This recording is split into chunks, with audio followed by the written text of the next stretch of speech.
96.5 WKLH, you're listening to Giving Tuesday, a holiday of miracles.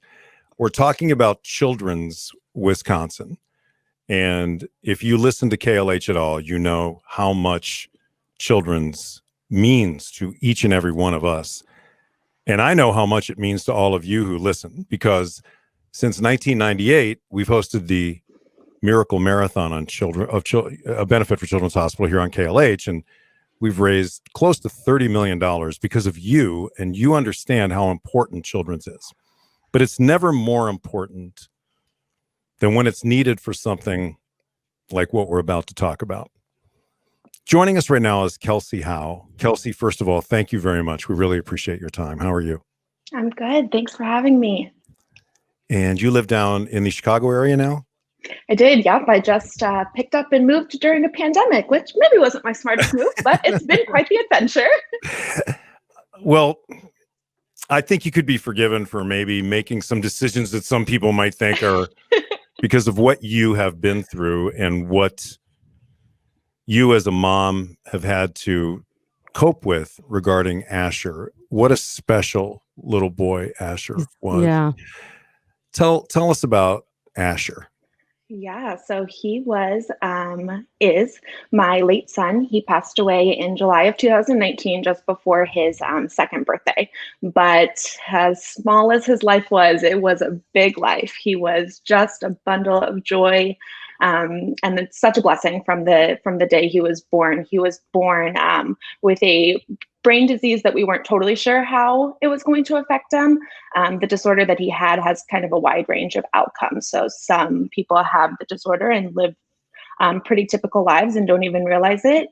And then there's children who are on the more severe end of the spectrum, and it will eventually cost them their lives. And unfortunately, pretty soon after Asher was born, we realized he was going to be on the more severe end of the spectrum. So he had a tough life. He fought for every single day that we got with him.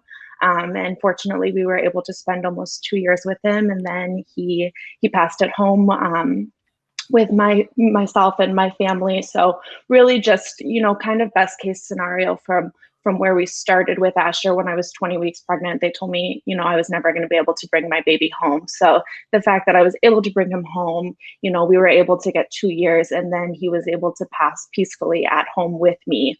It was such a blessing to us. So with your care at Children's, you had to deal with the complex care. What is that all about? Oh goodness. They became an extension of our family. I remember when I was sitting in the NICU, and it's called complex care now, but it's widely known across the hospital as the special needs program. And I remember when they asked if I wanted a referral, I looked at my mom and I was like, I don't want my kid to be, labeled as special needs before he's even given us the opportunity to show us what he was going to do. And at that time, we didn't know how severe his disorder was going to be. And so the nurses in the NICU kind of talked me down, and they were like, that's not what this is. This is just a resource for you. They're going to help you along the way. And so, I ended up meeting with our care team, and Kimberly and Catherine and Joshara, they became, basically like co-parents to me. I was a single mom, so they were with me every step of the way. They helped manage all of our different doctors, and Asher probably had close to 15 different specialists. Wow. So they kind of managed the care on the back end. They made sure, whenever we met with one specialist, all of his other specialists were included. On the more difficult decisions, like when we ended up having to consent to brain surgery, Catherine, our nurse practitioner, came to the appointment with me and kind of, as his neurosurgeon, as brilliant as they are, sometimes they have a hard time telling parents exactly what's happening outside of medical terms. Yeah, layman's terms. So Catherine sat there with me, and she was like, okay, this is this, and this is this. And, and she was able to kind of talk me through it. And every time we were in the hospital, one of them stopped by to see us. They were, in the end, the ones that were able to kind of talk me through end of life care. I called Catherine the morning that I decided to withdraw care, and I was sitting in the parking lot at work just sobbing, and she was like, "Kelsey, we've gotten you this far. Like, we're gonna get you through it." She showed up to my house that afternoon because she was like, "I never, like, once you make this decision, I don't want you to have to step back foot in the hospital." So they came to my house, they saw him one more time, they said their goodbyes, and to this day they still call to make sure I'm doing well. I would not have been able to raise Asher the way I was able to do it without them being a part of our care. They really, they saved my life on multiple occasions, and they really added to Asher's quality of life. Well, that's what I was going to say. They really did add to Asher's quality of life, and they were able to allow you the memory of Asher as a very together, fun, happy little boy. And children's help do that, so that whenever you think of Asher, you have these great memories. Yeah, they were great. Everyone at Children's, I can't imagine doing what I did with Asher at any other hospital in this country, because they added to our quality of life. They made sure that our goal of keeping him home as much as possible and having the most typical life that we could give him, that was first and foremost in their brain. Every single time we set foot in the hospital, we had several really long, complicated stays. But one of the blessings of knowing that Asher was never going to recover from this disorder was the fact that, our care was always focused on how he was going to live the short life that he had. So we would be getting through these days, and, doctors want to help, they want to fix things. So they would get wrapped up in, let's try this test, and let's try this test. And then they would like refocus and be like, no, our goal is to keep Asher at home. And so, we would stabilize him, and then they would send him home so that we could be mom and Asher by ourselves in our home. Yeah, that's awesome.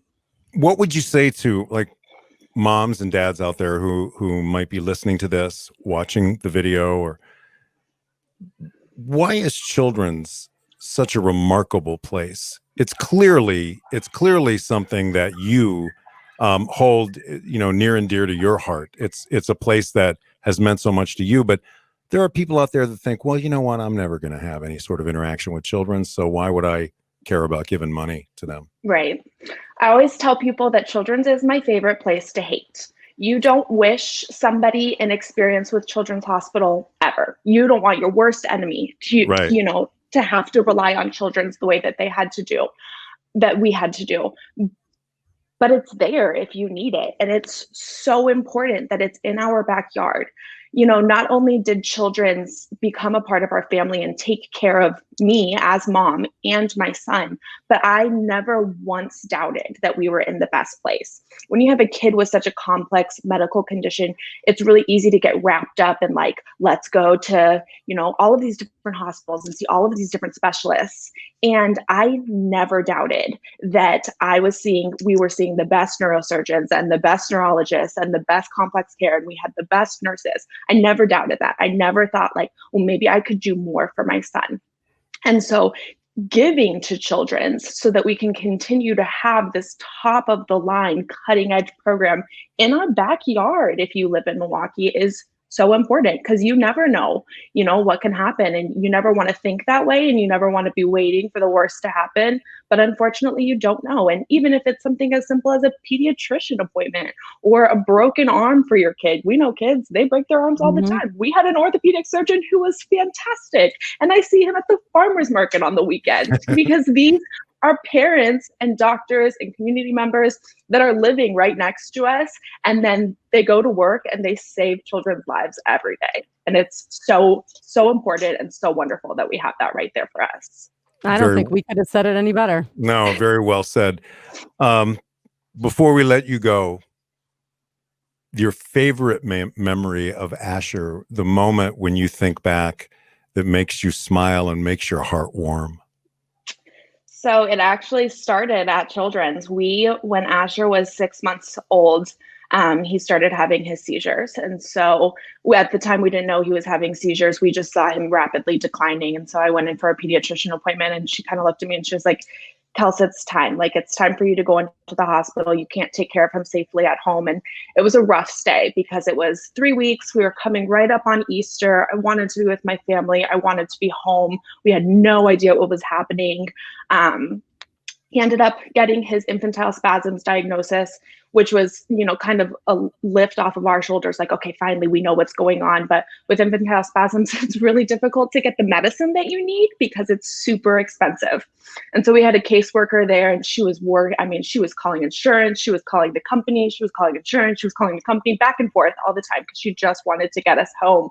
And we were supposed to be taking Asher to Arizona to meet my grandparents. And so, as the stay continued on, I was like, I don't think we're going to make it to Arizona. And our caseworker walked in the day of the flight, and she was like, Kels, I got it approved. She was like, if you can get home by noon, or if someone can go to your house at noon, get the medication, as soon as they have the medication in hand, we can release you. Our complex care team quick put together a travel packet, so I would have all of the information I need.